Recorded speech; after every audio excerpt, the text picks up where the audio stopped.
And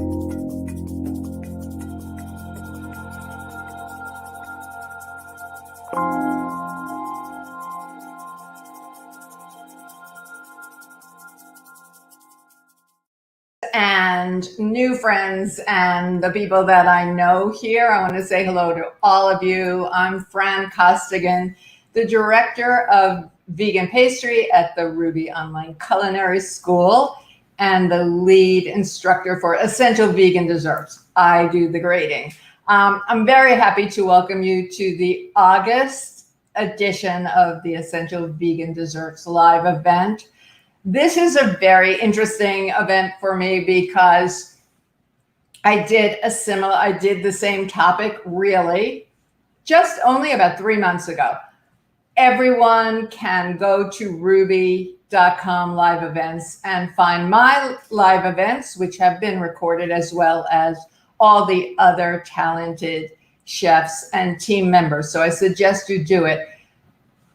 This is a very interesting topic, and I was thinking that this could really be the shortest live event ever because I can say, what if I use this ingredient instead of that? Does it matter? The answer is yes. So let's talk about something else, but not really. The answer is almost always, but not 100%. The answer is yes, because the different types of ingredients are going to make a difference in your finished result. Now, is it going to be better? Is it going to be neutral? Those are the things that we need to find out. So I'm really eager to jump into this topic. Some of it will be a review. I'm going to be showing you some things that I talked about 3 months ago.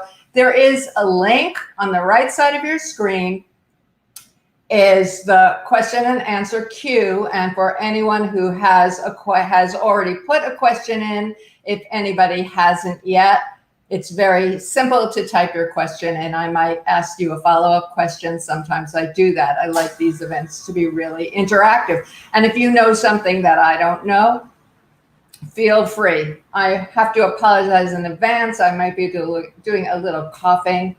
I'm having coughing these days is can be scary to other people, but I'm having a little tiny bit of an allergy situation, so I'm going to sip a little water. Before I get started, and I really do want to get started talking to you about what I have, we're going to show you a video. I'm going to show you some props and then answer your questions as well. I just want to do a little bit of housekeeping. I told you that the question queue is on the right side of your screen. I want to welcome guests, any graduates of any of our Ruby programs, including my Essential Vegan Desserts course and a new course started recently. If any of the new students are here, a special hello to you. Everyone who is in my Essential Vegan Desserts course, note that I want you to please pay attention to the criteria for each activity that you're sending in for grading. The criteria changes with each activity and you're going to be graded on many factors, but one of them is following the criteria. So someone wrote recently, well, I thought what I sent was, I thought the photos spoke for themselves, but there is a place to add a description. The more you pay attention, the more you do, the more you'll learn. So thank you for that. Any questions of a technical nature with the course, any of the courses, just write to support@ruby.com and someone from the team will get back to you with an answer. If you have a question about one of the recipes or anything in any of the units in the course, you check the Q&A, because oftentimes people find that their question has already been asked and answered. And you can always write to me. Anybody here can write to me at fran@ruby.com, and I'll be happy to have a conversation with you. So that said, I want to jump right into this. And oh, I see that Patrick is our wonderful producer, does all the live events and filming and really helps with technical problems and all kinds of things. Patrick put the link to part 1 of this event in the queue so you can find it. The first thing that I'm going to show you, which I did talk about and show in the part 1, but I've gone a little further this time, is I want to talk about vegan butters. All right. Now, vegan butters have come a long way. When I started doing this work over 25 years ago, there was no vegan butter. There was margarine. Technically speaking, vegan butter is not dairy, so it is margarine, but the margarine that was available back in the day was hydrogenated, and that is very unhealthful. Hydrogenation is very unhealthful. Plus, they tasted terrible and had an awful odor. Today, there are many wonderful vegan butter alternatives. Now, because I didn't have that alternative when I was developing recipes all that time ago, most of my recipes are based on oil, which is a solid. Oil is 100% fat, whereas dairy butter has some gosh, I can't think of what I'm talking about, but it's got, and it will. So we use 75% of the amount of butter. So on my tray, I want you to see what I have. Actually, I have a little note here it's butter fat that I couldn't think the word of. This says 12 noon. So this is the time that I took these butters out of the fridge and freezer. And they are marked underneath, so I would know the difference. Now, what I see is a difference in color. I've got Miyoko's Artisan Vegan Butter Block, which is a delicious tasting butter, and I use it a lot. I like the unsalted butter for batter-based desserts, and the salted butter is very nice too. I don't know if you can see this, but it is melting. The oil is melting. It's the butter, the solid butter is turning back into liquid. And I'm going to discuss with you how that makes a difference in how you choose to use this butter. This one, I'm going to be really careful because I don't want to spill this on my computer keyboard. This is Miyoko's oat-based butter spread, and it is almost 100% liquid at this point. They are both paler in color. This is Flora Butter, which is a higher fat butter. This is a 79% butter fat. So it's pretty close to a high fat dairy butter. And it really has kept its shape and will keep its shape. And this is Earth Balance, which I think Earth Balance was probably the first of the vegan butters. And it has also kept its shape, and it is a bit lighter in color than the Flora, but not quite as light in color as Miyoko's. This is a homemade butter that someone gave me, was pressed into a mold, and I just think it's so pretty. And you can see that it's not melting either. So what would be the difference? What makes something turn back into the liquid that it is? Well, let's take a look at the ingredients, and that will give us an answer. Now you're going to decide for yourself about, assuming that you're going to be using some vegan butter, if the ingredients are okay for you to use, and then how to use them. So Miyoko's is, the first ingredient is organic coconut oil, then organic cultured cashew milk. So there's nuts in this butter, and organic sunflower oil, and then some other things, and some flax. It looks like, let's see, natural flavors derived from oregano, flaxseed, and plums, and lactic acid.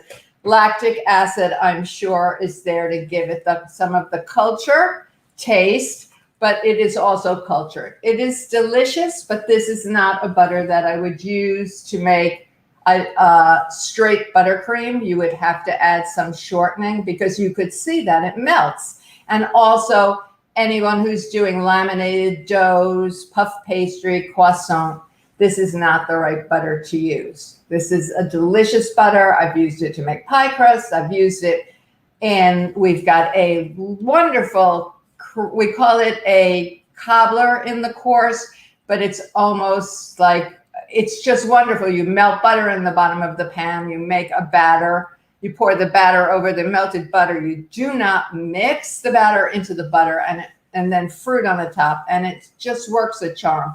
So I use it a lot, but not if I'm making laminated dough or buttercream. Earth Balance. Let's take a look at Earth Balance. Earth Balance is vegetable oil blend. Now, Earth Balance, I know, has several different varieties. This is the buttery sticks. Palm fruit, so that's palm oil. Canola, soybean, flax, and so on, and some lactic acid. So for people who are opposed to using palm oil, this is not a butter for you. And the Flora Butters, I have 2 now, and I know from the representative at the company, Upland Foods, that I speak with, that Flora Butter, which is a professional, marketed to professionals, but you can find it. Country Crock is their supermarket brand. So this is their salted butter. I like the unsalted again, but I want to see what's in here. It's palm kernel and palm oil, water, sunflower, and canola oil, sunflower lecithin, and fava bean protein. So those of you who are in this course or who are working with vegan desserts know that that means aqua fava. This is a very good tasting butter, and it works to make puff pastry. I had a lesson in making puff pastry. One of my neighbors is quite famous. She was on television teaching Julia Child how to make croissant. And Chef Kathy Gold, who I believe is here today, Esther McManus is this woman's name, this very famous chef. She gave us a lesson in making puff pastry. I brought her unsalted Flora Butter because she will only use unsalted, and that's what I had. We pounded it, and then we made lovely puff pastry. We made palmier. And what was really exciting to me, aside from learning how to do it from this master, was that Chef Esther said she couldn't taste the difference between this and her butter, croissant, and palmier. And she was happy to have the choice now for people who are following PARV diets or are lactose intolerant. She was very happy to have this option. I also have this Flora Butter, and it has the same ingredients, but it also has avocado oil. So it works in the same way. I don't care for the taste, the flavor as much with those 2 butters. And finally, we've got the Miyoko's oat milk butter, which is a boon for people who are looking for a buttery flavor, but can't have nuts. You know, there's a nut allergy involved. So here we've got organic sunflower oil, organic cultured whole grain oat milk, and water and coconut oil. So there's no cashews in here. And I imagine there's much more liquid. So it makes sense. It stands to reason that it's going to melt. Yes, Kathy just said, hi, Shar. I want to give a shout out to Chef Shar. Chef Shar is a staff member of Ruby. Some of you who are in the courses have had your assignments graded by her. I checked with her just yesterday about a question that came about flax. So it's nice to see you, Shar. And Kathy G says it was a divine afternoon and the taste was exquisite. Well, that's for sure. So I am going to, let's see, I'm going to put the butter aside now. Enough about butter, except to say I'm going to follow up on something I said in the first episode. Let's call it an episode of This Doesn't Matter. This is ermine frosting, which is a frosting that is made with sugar, and flour. It's an old-fashioned frosting that really fits the bill for people who don't want to use buttercream, who want a less sweet buttercream-like icing that holds up very well. And so the first time I did this, I said I hadn't yet tested it with gluten-free flour. And subsequently I did. I used Bob's Red Mill 1-to-1. That's got the blue label. I think some of you are familiar with it. It's my go-to gluten-free flour mix, and it really worked. So you do make kind of a pudding with flour and sugar and milk, a high-fat milk. So I used oat milk with a little bit of butter in it to bring the fat content up to what whole milk would be. And then temperature really matters. I have my instant read thermometer, and you just beat it and beat it and beat it, and it really works very well. So in this case, I decided to make the frosting using the Flora butter, the butters that had more fat, the 79% fat, and less moisture, because I wanted the frostings to hold up. And they did. Now, how do I know they did? I certainly wasn't going to put a whole cake together and then go and serve it and leave it out for hours. I did a test of a small piece of cake and made sure the frosting would hold up. It also does freeze and defrost really very well. So there is that. Now, I want to talk to you about things that maybe don't matter as much if you switch them out. What's going to change is flavor, but not the recipe that works is not working. It's just going to be a flavor difference. I have 2 cinnamons here. I have a lot of cinnamon in my house. This one is Vietnamese cinnamon, which I find is spicy and delicious to my taste. I really like this one. It's not for everyone. So, you know, you're going to use all your senses. I think that's one of the best things about cooking and baking. And it smells spicy. If your spices don't have any fragrance to them at all, it's time to get rid of them because they're not going to do you any good.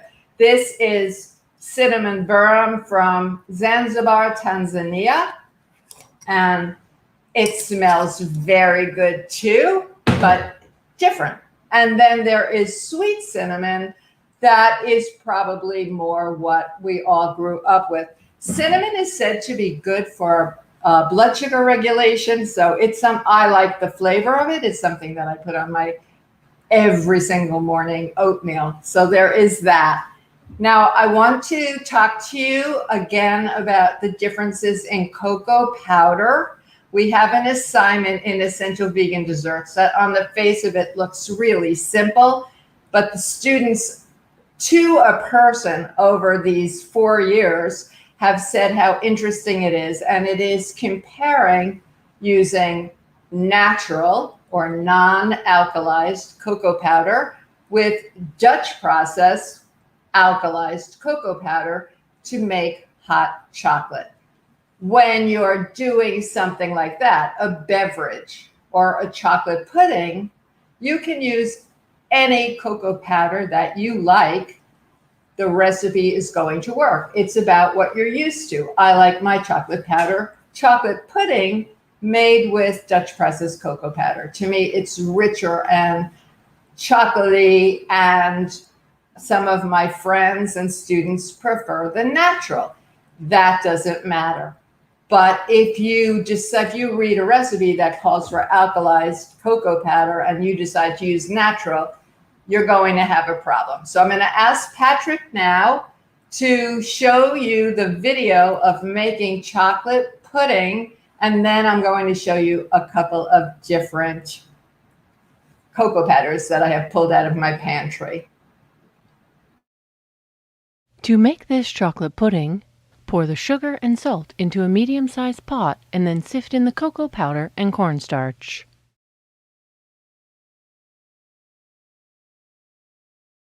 Stir to evenly combine the ingredients and then slowly whisk in the non-dairy milk.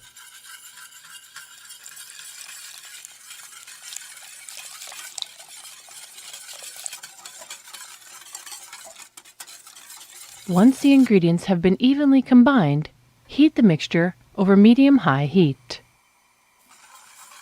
As the mixture heats up, whisk frequently, making sure to get around the edges of the pot as well.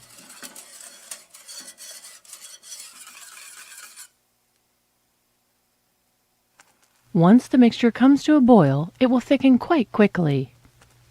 At this point, turn the heat to low, continuing to whisk and scrape around the edges. Let cook for another minute or so, and then turn off the heat. Next, with the heat still off, add the chocolate and vanilla extract. Using a rubber spatula, gently mix the ingredients together to melt the chocolate.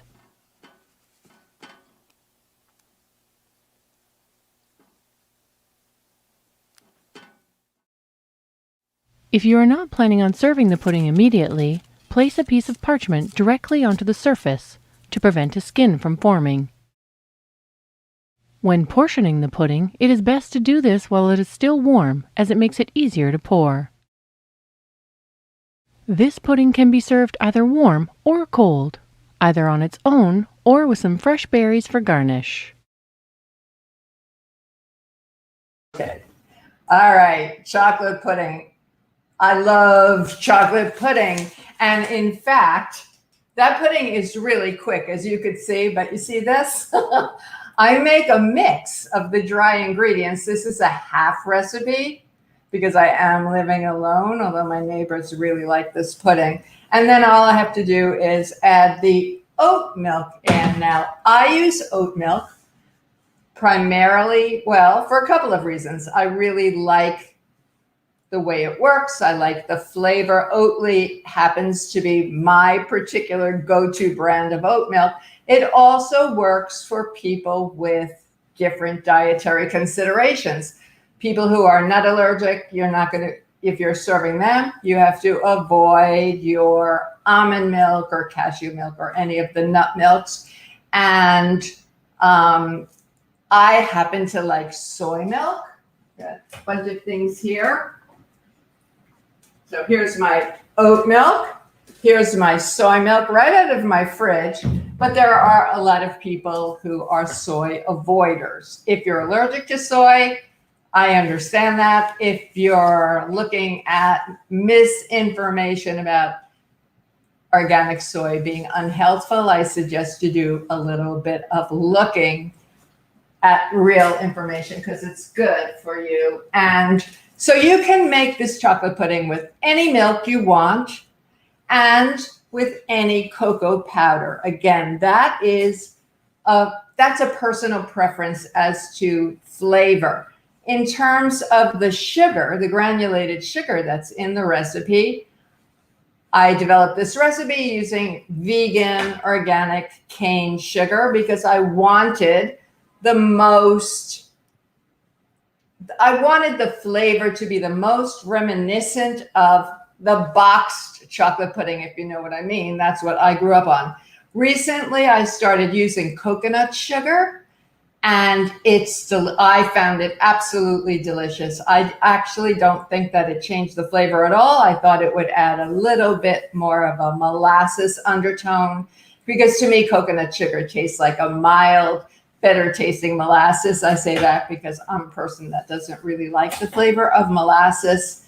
So when I make spice cakes, which call for molasses, I tend to use coconut sugar or Ceylon, which is date syrup, not interchangeably because one's granulated and one's dry. So you can see how this goes on and on and on.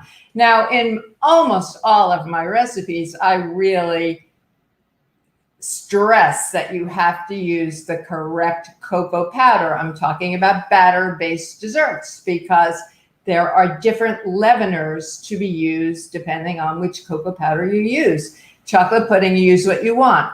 Also, when it comes to chocolate, When I talk about making ganache or truffles, I say the right chocolate to use is the one that tastes good to you right out of the package. Nibble on it. But you have to use the percentage that's listed in the recipe, or the recipe will go off. Well, with chocolate pudding, it doesn't matter. So if I'm making it for kids, I make the chocolate pudding, even with vegan chocolate chips.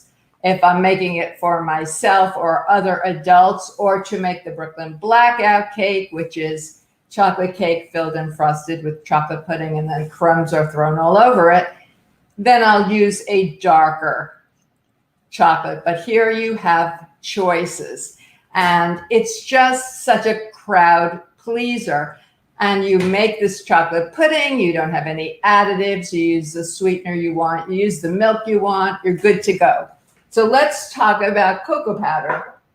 I have Dutch process, and I have several different brands in my pantry, and they are darker than the natural cocoa powders. This one smells really good. You know, cocoa powder is defatted to some degree, unsweetened chocolate, but it still should smell like chocolate. This is República del Cacao. It's an ethical, fair trade company, and that matters to me too. So, and I think this one is Cocoa Berry, and I've also got some ordinary supermarket ones. It also smells like cocoa powder, a little bit less. These are great containers to have to keep your dried goods together, and they stack. So I like these. Now let's take a look at some natural cocoa powders. What I'm trying to do in this episode of Does It Matter is also answer some specific questions that I've been getting over and over again. So this is Cacazone. This is an ethical company. They make coconut sugar sweetened chocolate. And this says 100% organic cacao powder.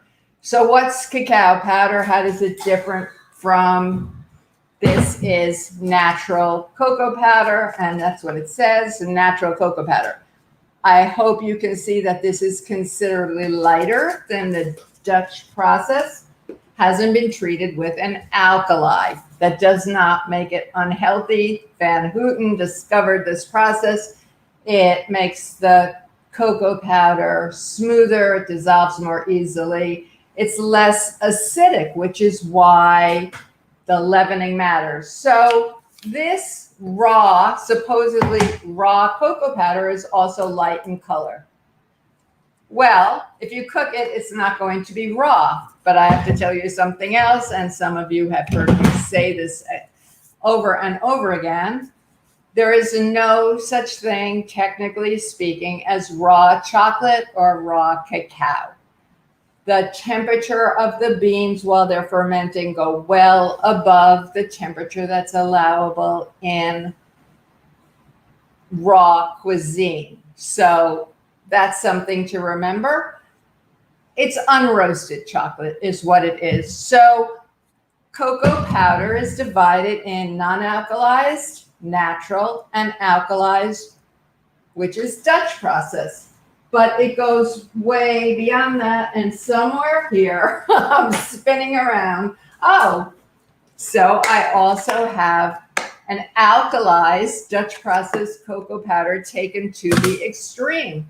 And this is black cocoa. So if you've ever had an Oreo, and I bet some of you have, there is some amount of this black cocoa powder. It's just very highly alkalized cocoa powder is in the recipe. Don't use more than a tablespoon if you're using it, because it really, the flavor is kind of off, or there's no flavor. It's for color.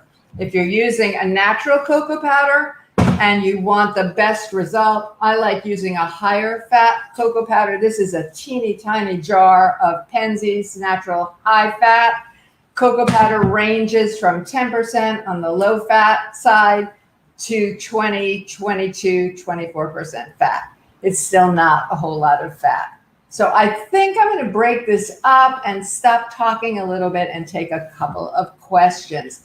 Taz wants to know, do you have any plant-based alternatives to coconut fat and other palm oil and cocoa butter that may help solidify a raw cheesecake? This is a really interesting question. I've tried freezing and tried agar and cannot get the consistency right. Taz, the fats like coconut fat, I think you're talking about either coconut oil or coconut butter and palm oil are what sets these raw desserts. So getting your raw dessert to set otherwise, it's if you're using agar and you're cooking the agar, because that is the only way to get the gelling properties of the agar, it's not raw anyway. So I think you really have to use coconut butter or coconut oil. Coconut butter is more of a whole food. So if that isn't something that you're really opposed to, then I suggest you try that. Terry Lynn. Hi, Terry Lynn. Terry Lynn's in our course. What do you recommend as an AP flour for no grain baking? Most gluten-free flours are made with some grains, but I want to use only nut flours. How will this affect the flavor and texture of the baked goods? Terry Lynn, that is a big question, and that's one where I'd have to say that I think you can't do many things using only nut flours. Now, if you aren't, and I wonder why you want to use all nut flours. I like almond flour. I like hazelnut flour. They both have they add wonderful flavor, fiber, and fat, the good fat, to the recipes. So I like that. But, I wonder, Terry Lynn, I know Terry Lynn is gluten intolerant. Have you thought about using a paleo flour? So I'm not going to talk about paleo here. I'm not paleo, but I know that paleo mixes are almond flour. Here's one, probably. I think this is from King Arthur. Almond flour, coconut flour, cassava starch, and maybe that will work. For my gluten-free baking flour mixes, there's one in the course. I like Bob's Red Mill 1-to-1, which is complete with xanthan gum. I find it the most reliable. I like using oat flour. Of course, oats are gluten-free, but you have to worry about cross-contamination. So if gluten sensitivity is a real problem for you, then you want to buy certified gluten-free oats and grind your own oat flour and in a blender until it is like flour, and then store it in the freezer. So I'm sorry, Terry Lynn, that I couldn't be more of a help there. Sharon says, the chocolate tort to live for, baked up wonderfully using 100% einkorn flour, replacing both the pastry flour and the AP flour. So einkorn flour is a heritage grain, and it is lower in gluten than many of the grains. I pulled a bunch of flour, so I want to get to that part. But there are people who say that using some of these more ancient grains like einkorn, spelt is another one. For people who have a gluten sensitivity, that they seem to tolerate them better. This is a personal situation. You have to decide for yourself. I'm not giving you medical advice here. And if you are celiac, you need to stay away from these flours because they may have a lower percentage of protein in them. And anecdotally, anyway, people are saying that they're easier to digest. They are still wheat flours. So Monica wants to know, if a recipe calls for half a cup of sugar, how much date paste should I use? If a recipe calls for half a cup of oil, how much applesauce should I use? So Monica, I believe you are in the course or graduated from Essential Vegan Desserts, and we have a whole unit on using applesauce and other fruit pastes as an oil replacer. I would use a little bit less to start and see what happens. It looks like I just really jumped around here, so I'm going back to there, Monica. Date paste is sweet and it tastes like date, and I always have it in my freezer. It's something that I really like. I don't use it personally to make layer cakes. I want my layer cakes to have a really traditional, delicious crumb, but I use it to make cookies and so on. I discovered something, or I think I discovered something interesting recently, and there's a vanilla pastry cream that's very popular in the course and in my cookbook, Vegan Chocolate, and it is made by pureeing soaked and drained cashews with some coconut milk and organic cane vegan sugar. And I substituted date paste for the sugar. I actually named the resulting cream Linda's cream because my daughter-in-law really liked it, and she was seriously limiting her intake of cane sugar. It was delicious. Of course, then it's not a light color anymore, right? It's going to be tan. So I think we renamed it caramel cream or something like that. I use as little water as possible when I'm making date paste because it's always easier to add water in. If you want to thin it out, you need some. So I did a half recipe of the cream with date paste and a half recipe of the cream using pitted soaked dates. And the pitted soaked dates were sweeter. And I think that talks to how much you're diluting it. So for a half a cup of oil, Monica, start with a quarter of a cup of applesauce, but you want to do a test. And that means cut the recipe in half or even by a quarter, maintain the integrity. So if you're making a cake, then make a couple of cupcakes or muffins and see what happens. Patricia wants to know, have you ever used the plant-based product Just Egg in cooking and baking? I have Just Egg in my freezer. I like it as scrambled eggs with some kala namak, the black salt that's actually pink. I haven't used it in baking. When they first launched the product, there was a notice on their website that said not for egg replacement in cakes. And so I went to the website recently because I think there's a Just Egg 2.0 now, and there's a cookie recipe, but there's a cookie recipe and a banana bread recipe. And so I think that they're starting to, but I haven't personally done that. I think it's a very interesting product. I don't use a lot of commercial egg replacer in general. My recipes were developed without commercial egg replacer because there was none available at that time. So baking powder, baking soda, and vinegar.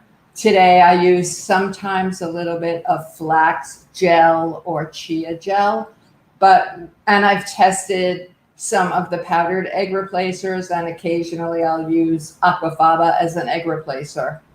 Amber wants to know, what would you recommend for someone who's looking to learn about baking and vegan pastry? She's eager to learn more and become more skilled, not to be professional. Well, Amber, I recommend Essential Vegan Desserts as the place to really become skilled about vegan pastry and baking and desserts of all kinds. One of the real beautiful things about the course is we have a diversity of skill sets. I have people who are absolute beginners in the course and professional chefs and everyone in between. So anyone can learn. When you want to make really delicious, not good for what it is, or that's good for healthy, or that's good for vegan, but really delicious vegan desserts, that are reliable. In other words, they're going to work every single time. You have to have an understanding. And those of you who have gone through Ruby courses know that technique, foundational technique, really, really matters. And so I would love to see you in the course, Amber. You can reach out to me at fran@ruby.com if you have any more specific questions about the course. This is a great time to join. There is an early sign-up discount for the September start date, and you can actually start anytime you register. So that's my PSA about that. Angela wants to know, in a bread making machine, can you substitute almond milk for dairy milk? And what can you substitute for butter or margarine? You know, Angela, I don't use a bread machine, but I do know for certainty that you can substitute non-dairy milks for the dairy milk. I would use a rich non-dairy milk.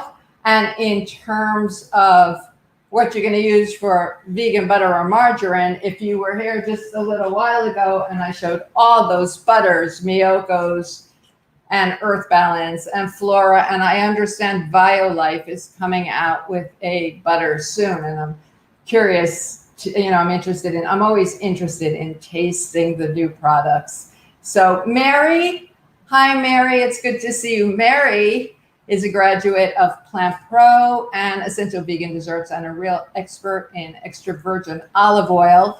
So Mary, if you've been here from the beginning, you know that I compared the ingredients for vegan butters. If you missed that, send another question in and I'll get the boxes again and we'll go over that. But the short answer is Miyoko's is the only one I know of right now that isn't using any palm oil. And so it isn't as high in fat and it is higher in moisture than Flora Butter, Country Crock, and Earth Balance. And then find one that tastes good to you. Janetta has an interesting question. Can flaxseed meal be used to replace oil in breads and cornbreads? And does flaxseed meal nullify the bread as no oil?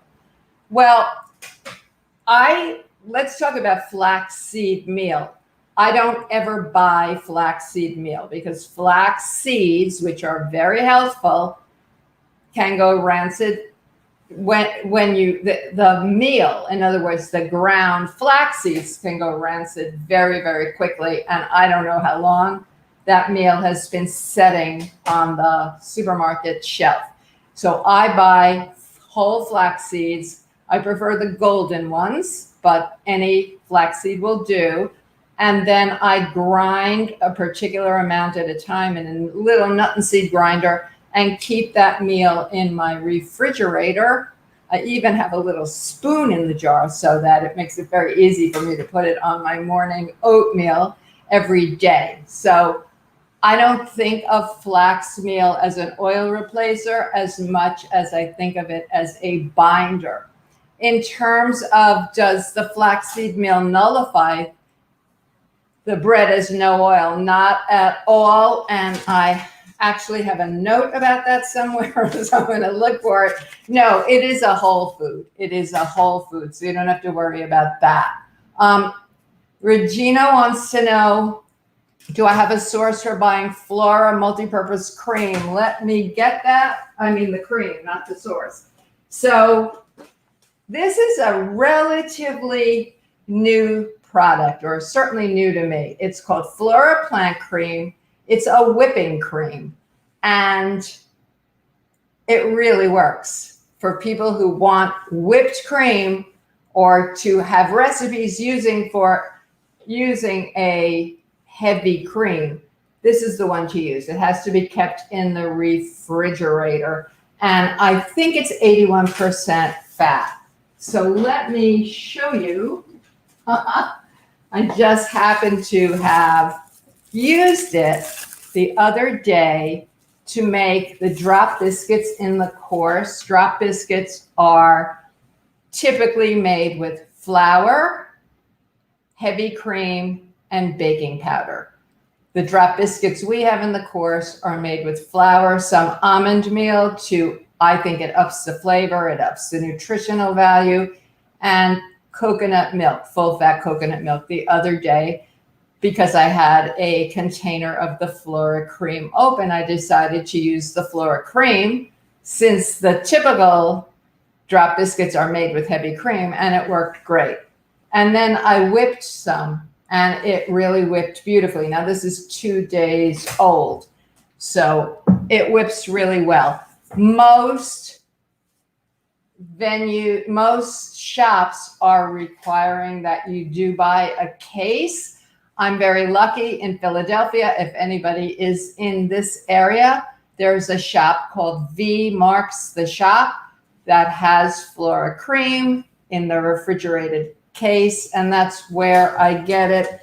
And if you send a note to me, I can tell you that I did find one place online where you can buy one at a time, or so I think. It actually hasn't hit Amazon.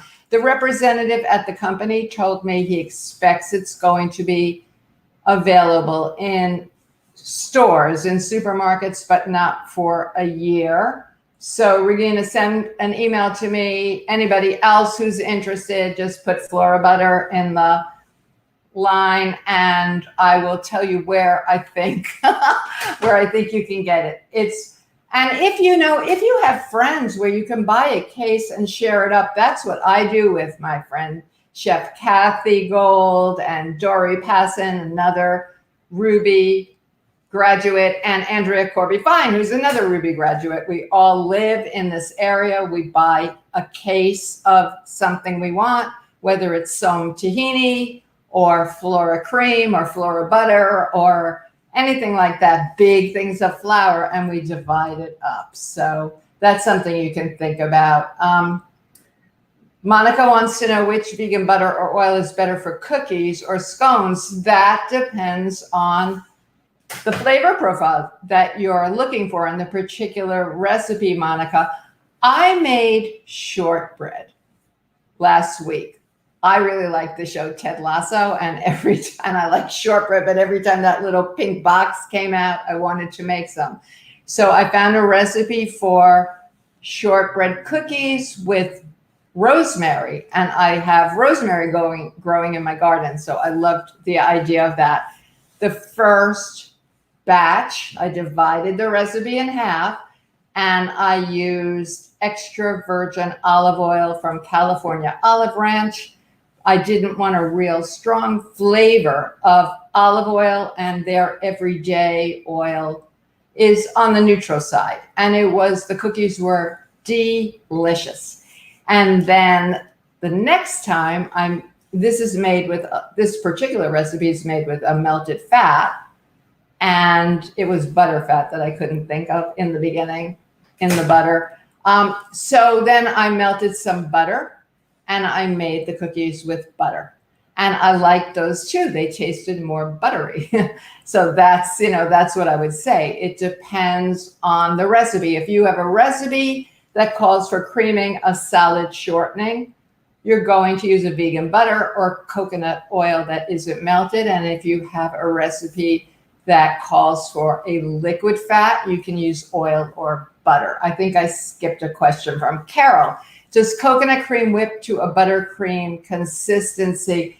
Coconut whipped cream will get on the stiff side, but not really like a buttercream. We have a recipe in the course that sets coconut cream or full fat coconut milk with agar and a starch slurry, and you set it until it's firm and then cream it, and that works really, really well. This is really another reason to underscore why you have to learn about the particular ingredients that are important in vegan desserts, so that you can say, well, I need to set the coconut oil. What am I going to do? And that's pretty much it. Jonetta, no, you didn't miss anything. Part 1, the link is in here, so you can go and watch it. I actually watched it yesterday. Devin wants to know, what if a recipe calls for fresh onion and garlic? Can powder be used instead? Absolutely. I mean, make sure that your onion powder and garlic powder smells like the vegetable, like the allium, because if it doesn't have a strong scent, then it's not going to work. I would, there are all different kinds of onions. Some are stronger than others, and I would think you could say the same thing about garlic. So you just add a little bit at a time and taste and see what you think about that. That is something you can do when you're making savory recipes. You can do that when you're making a sauce, a vegan cream sauce, or some of our desserts, or chocolate pudding. You could add a little bit more chocolate, for example, or play with the kinds of chocolates, or a fudge sauce, but you can't do that when you're making a cake. Suzanne wants to know, what's the best substitute for garlic and garlic powder in different recipes? So Suzanne, if garlic is something that you cannot eat or are choosing not to eat for a particular reason, then there really isn't, to me, something that tastes a lot like garlic, but there are other things, I would use some scallions or leeks if you want to stay, some other alliums if you want to stay in that direction, because of course, just change up the spices and you'll get something you want. But I would work in the onion shallot family. Mina says, is it wrong to add more cheese, nuts, herbs to a recipe calling for a certain amount? And how would that change the outcome professionally? So Mina, I don't know what you mean by professionally, but if you add more than the recipe is calling for, assuming it's a well-written and well-tested recipe, you're definitely going to change the outcome. You can change the nuts if you want to do that. You can change the herbs. And then again, I would make a half recipe or a quarter recipe, see how it tastes to you as written, and then or taste it as you're going along if it's something that isn't going to be baked, or a soup maybe, and then decide if you're going to add more. But that's the kind of a change that is going to change things for sure. Lynn says, I've seen a list of many vegan eggs. Do you have a preference? Lynn, there are you mean vegan egg replacers, and you're 100% right. There are so many, and we go into this in very detailed in the course. I suggest that you go to have a look. I don't have a preference. I don't happen to use a lot of commercial egg replacers, and I'm just doing just fine with that, and they're not all the same. So I was interviewed for an article for Self magazine about vegan egg replacement, and several other vegan pastry chefs were interviewed, and I really liked this article because it shows that there is some disagreement even among professional vegan pastry chefs. You can find it at self.com, I guess, /egg replacement. You can Google it. But, it depends what I'm doing. I took a recipe for my black bottom cupcake, so it's an already accidentally vegan chocolate cupcake with a cream cheese filling and some chocolate in it and 1 egg. So I lined this up. I think I talked about this on another live event, and I used the same cream cheese, because when you're developing recipes or testing recipes, you have to have this baseline. You can only change one thing at a time. So I did 1 half batch as written in my cookbook with a light chia gel, white chia gel. I did 1 with commercial egg replacer, and I did the 3rd one with aquafaba. And they were all good, but they were really different. So you're going to have to do some testing. Laura says, hi, Laura. I know, Laura. I have an abundance of delicious fresh fruit now and hoping you might recommend preferred containers for freezer storage. You're very lucky to have an abundance of fresh, ripe fruit, depending on the fruit. If it's berries, I freeze them in a single layer on a sheet pan and then put them in any kind of container at all. And I do that with, I will process the fruit most often before I put it in the freezer. And the thing to do is to whatever container you choose to use, make sure it's airtight. Make sure it's really airtight. Freezing ganache. Ganache, for if there's anybody here who doesn't know what ganache is, it's an emulsion of heavy cream and chocolate in varying proportions, and you use it to glaze a cake, and you use it to make truffles, and you use it to spread it on bread, and you eat it off a spoon. If there's one recipe everyone should have, it's that. So it freezes beautifully. I freeze it in an airtight container and then let it defrost a little bit at room temperature because chocolate's a little fussy about hard temperature changes, and then rewarm it very gently over a water bath. I keep all of my flours in the freezer or at least the refrigerator because I'm not using refined flours. I don't want them to become rancid. And in fact, when I get a new bag of flour home, I put it right in the freezer because if there's anything in there of a little tiny animal nature, then it will be taken care of. But I do keep my flours in the freezer. Thank you for that question. I'm going to try to answer Regina now. We're already at time. I think we're just going to keep doing this event because I didn't get to the flowers. There's so much to talk about, and your questions were really good. So Regina's looking for suggestions on how to get a vegan product to market. She's got crumb cakes. Well, crumb cakes are delicious. I don't have an adequate answer for you right now. Farmers markets are a good way to go. There are a number of new vendors at the 2 farmers markets I go to in Philadelphia. You want to look at the requirements in your area. You certainly want to be Safe Serve certified, and good luck to you. That sounds wonderful.